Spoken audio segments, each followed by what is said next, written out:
mga dapat nating abangan ngayong Lunes. Isa na namang buhay ang nawala dahil sa ginawa ni Ador kay Stella. Kaya naman, gagawa ng paraan si Mila at agad natatawag sa mga pulis bilang isang anonymous para sabihin na may pinatay sa compound ng mga Piero. Kaya naman, agad nariresponde ang mga otoridad at sasabihin sa mga Piero na may bangkay silang natagpuan sa kanilang compound. Dito na aaminin ni Ador kay Pilis ang mga nangyari, kaya naman sasabihin ni Leona sa mag-asawang Ador at Pilis na kailangan nila itong harapin. Maririnig naman ito ni Doña Cielo at sasabihin kay Leona na hindi niya alam na ito na pala ang nagdidesisyon sa kanilang bahay.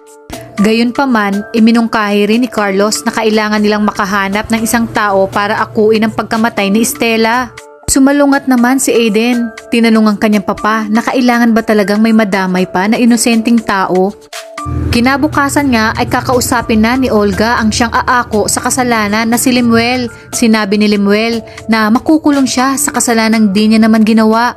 Tugon ni Olga na makukulong siya, nakapalit ang malaking halaga at dahil sa mga nangyari ay muli na namang iinit ang ulo ni Doña Cielo kay Ador. Dahil sa sunod-sunod na problemang dala nito.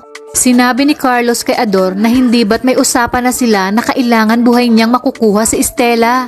Dahil tanging siya lang ang makakapagsabi kung sino ang nagpalabas ng mga video ng kalasuan ni Ador.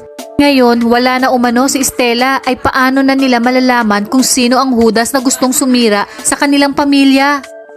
Mga kapamilya, marami pa tayong dapat na abangan sa teleseryeng Bukang Bibig ng Bayan, ang Dirty Linen.